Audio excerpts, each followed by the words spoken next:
ಈಗ ತಾನೇ ರಾಧಾ ಹಿರೇಗೌಡ ಅವರು ಜಾಯ್ನ್ ಆಗ್ತಾ ಇದ್ದಾರೆ. ಮೇಡಮ್ ಬನ್ನಿ ಜಾಯ್ನ್ ಆಗಿ. 6 ಗಂಟೆಯಿಂದಲೂ ನಾನು ಅದನ್ನೇ ಮಾತಾಡಿಸ್ತಾ ಇದ್ದೆ. ನನಗೊಂಥರ ಹೆಂಗಾಯ್ತು, ನಾನು ಮೇಡಮ್ಗೆ ಅದನ್ನೇ ಕೇಳ್ತಾ ಇದ್ದು, ನಿಮಗೆ ಏನು ಅನಿಸ್ತೋ ಇಲ್ವೋ, ನಮಗೆ ವಿಪರೀತ ಮುಜುಗರ ಆಯ್ತು ಬಿಡಿ, ಇದರಿಂದ ಅವಮಾನ ಆಯ್ತು ಬಿಡ್ರಿ ಇದನ್ನ ಅವರ ತಾಳ್ಮೆಗೆ. ನಂದಾಗಿದೆ ಬಿಡಿ, ಬೇರೆ ಹೆಣ್ಮಕ್ಳನ್ನ ನೋಡ್ರಿ ಅಂತ ಈಗ ಅವ್ರು ಹೇಳಿದ್ದು. ಮೇಡಮ್ ಕಾರ್ಯಕ್ರಮಕ್ಕೆ ಸ್ವಾಗತ ನಿಮ್ಗೆ. ಸಾರಿ ಗಡಿಬಿಡಿ ಮಾಡ್ತಾ ಇದ್ದೀನಿ ನಾನು. ಓಕೆ, ಕಾರ್ಯಕ್ರಮಕ್ಕೆ ಸ್ವಾಗತ ಮೇಡಮ್. ಥ್ಯಾಂಕ್ ಯು ವಿದ್ಯಾ.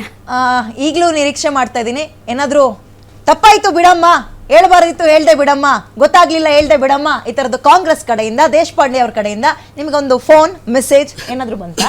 ನನಗೆ ಈ ಡಿಬೇಟ್ ಅಲ್ಲಿ ಕಾಂಗ್ರೆಸ್ ವಕ್ತಾರರು ಜಾಯಿನ್ ಆಗಿದ್ದಾರಾ ವಿದ್ಯಾ? ಇಲ್ಲ.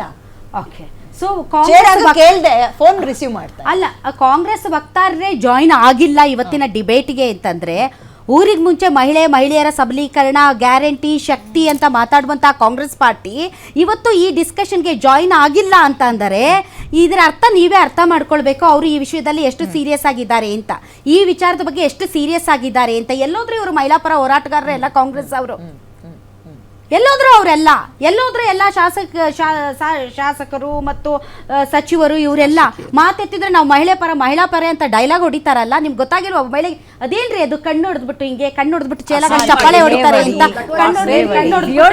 ನಾನು ಹಳಿಯಾಳಲ್ಲಿ ಮಾಡಿಸ್ತೀನಿ ಅಂದ ತಕ್ಷಣ ಚೇಲಾಗಳು ಅಲ್ಲಿರೋರೆಲ್ಲರೂ ಚಪ್ಪಾಳೆ ಹೊಡೆದು ಹಲ್ಕಿಸ್ಕೊಂಡು ನಕ್ರಲ್ಲ, ಅವ್ರಿಗಾದ್ರೂ ನಾಚಿಕೆ ಮಾನ ಮರ್ಯಾದೆ ಇದೆಯಾ ಜೀವನದಲ್ಲಿ? ನಿಮ್ಮ ಮನೇಲಿ ಹೆಂಡತಿ ಮಕ್ಕಳು ಇದ್ದಾರಾ ಅಂತ ಹೆರಿಗೆ ಅನ್ನೋ ಅಂತ ವಿಚಾರ ಒಂದು ಜೋಕ್ ಆಯ್ತು ಅಂತಂದ್ರೆ ನೀವೆಲ್ಲ ಹೆಂಗ್ ಬಂದ್ರಿ, ಎಲ್ಲಿಂದ ಬಂದ್ರಿ, ಏನಾದ್ರು ಅನ್ನೋದ್ರ ಅರ್ಥ ಇದೆ. I am sorry to say this, because ಹೆರಿಗೆ ಅನ್ನೋದು ತುಂಬಾನೇ ಮರು ಸೃಷ್ಟಿ, ಅದು ಒಂದು ಸೃಷ್ಟಿಗೆ ಶಕ್ತಳಾದಂತಹ. ನೋಡಿ, ಒಂದು ಮಾತು ಅರ್ಥ ಮಾಡ್ಕೊಳ್ಳಿ ವಿದ್ಯಾ, ಇನ್ನೊಂದು ಮನುಷ್ಯನಿಗೆ ಜನ್ಮ ಕೊಡುವಷ್ಟು ತಾಕತ್ತಿರುವಂತಹ ಮಹಿಳೆ ಈ ಪ್ರಪಂಚದಲ್ಲಿ ಏನ್ ಬೇಕಾದ್ರೂ ಮಾಡುವಂತ ಶಕ್ತಿಯನ್ನು ಹೊಂದಿರ್ತಾಳೆ. ಆಕೆ ಸಹನಾ ಮೂರ್ತಿಯೋ ಹೌದು, ರಣಚಂಡಿಯೋ ಹೌದು.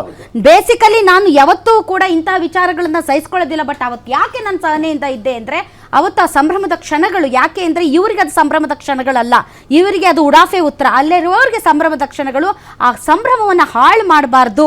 ಯಾಕೆ ಅಂದರೆ ಕಾಳಿಯ ಮಡಿಲಲ್ಲಿ ಹುಟ್ಟಿ ಬೆಳೆದವಳು ನಾನು, ಕಾಳಿ ತುಂಬಿ ಹರಿಯುತ್ತಿದ್ದಾಳೆ ಅಂತಹ ಸಂಭ್ರಮದ ಕ್ಷಣ. ಯಾಕೆ ಅಂದರೆ ಅಲ್ಲಿ ಹೈಡ್ರೋ ಪವರ್ ಜನರೇಟ್ ಮಾಡ್ತಾರೆ ಮತ್ತು ಎಷ್ಟು ಪವರ್ ಸ್ಟೇಷನ್ಸ್ ಇದ್ದಾವೆ, ಇದೆಲ್ಲ ನಮಗೊಂಥರ ಸಂಭ್ರಮ ಅಲ್ಲಿ ಜನರಿಗೆ. ಬಟ್ ಇವರಿಗೆ ಬಂದು ಬಾಗಿನ ಅರ್ಪಿಸಿ ನಮ್ಮಂಥ ಪತ್ರಕರ್ತರಿಗೆ ನೀನು ಡೆಲಿವರಿ ಮಾಡಿಸ್ತೀನಿ ಹಳಿಯಾಳಲ್ಲಿ ಅಂತ, ಅದು ಕಣ್ಣು ಹೊಡೆದ್ಬಿಟ್ಟು ವ್ಯಂಗ್ಯವಾಗಿ.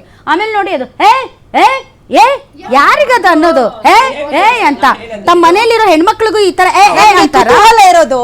ಹೆಣ್ಮಕ್ಳ ಸಬಲೀಕರಣ ಮಾಡ್ತೀವಿ, ನಿಮಗೆ ಎಷ್ಟು ಬಿಟ್ಟಿ ಗ್ಯಾರಂಟಿಗಳನ್ನ ಕೊಡ್ತೀವಿ ಅಂತ ಅಧಿಕಾರಕ್ಕೆ ಬಂದ್ರಲ್ಲ, ಯಾರನ್ನ ಇಟ್ಕೊಂಡೆ ತುಂಬಾ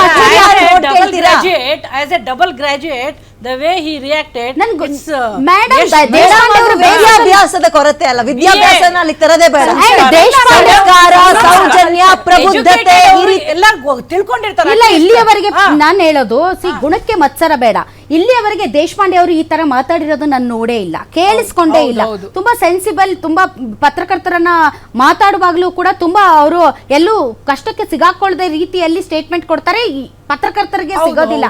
ಅಂತದ್ರಲ್ಲಿ ನನ್ನ ಚಿಕ್ಕಂದಿನಿಂದ ನೋಡಿದವ್ರು ಇವರು, ನನ್ನನ್ನು ಚಿಕ್ಕಂದಿನಿಂದ ನೋಡಿದವರು, ನನ್ನ ಪ್ರಗತಿಯನ್ನ ಕಂಡವರು ಮತ್ತು ಆಸ್ ಅ ಜರ್ನಲಿಸ್ಟ್ ನನ್ನನ್ನು ತುಂಬಾ ರೆಸ್ಪೆಕ್ಟ್ ಮಾಡುವಂತಹ ವ್ಯಕ್ತಿ ತುಂಬು ಸಭೆಯಲ್ಲಿ ಎಲ್ಲರ ಎದುರುಗಡೆ ನೀನು ಡೆಲಿವರಿ ಹಳಿಯಾಳಲ್ಲಿ ಮಾಡಿಸ್ತೀವಿ ಅಂತ ಅನ್ನೋದು, ಅದು ಕಣ್ಣು ಹೊಡೆದು ನನ್ಗೆ ಯಾಕೋ ತುಂಬಾ ನನ್ಗೆ ಅರ್ಗಿಸ್ಕೊಳ್ಳಕ್ಕೆ ಆಗ್ಲಿಲ್ಲ.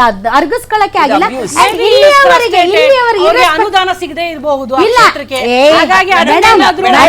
ನೋಡಿ ಮೇಡಮ್, ಆ ರೋಡ್ಗಳು ನೋಡಿ, ನೀವು ಆ ರೋಡ್ಗಳು ನೋಡಿದ್ರೆ ರೋಡಲ್ಲೇ ಹೆರಿಗೆ ಆಗುತ್ತೆ.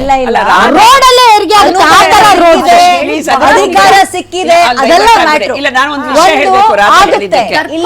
ಆಗಲ್ಲ. ಸರ್ಕಾರ ಕೈಲಾಗ್ದಲೇ ಇರೋ ಸರ್ಕಾರ ಅಂತ ಹೇಳಿ ಕೈ ತೊಳ್ಕೊಂಡು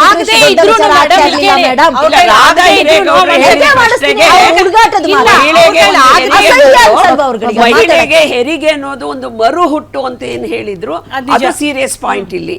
ಹೀಗಾಗಿ ಇವರೊಂದ ಹಿರಿಯರು ಅದಕ್ಕೇನೆ ನಾನು ರಾಜ್ಯದಲ್ಲಿ ಓಡಾಡಿ ಬಂದವಳು,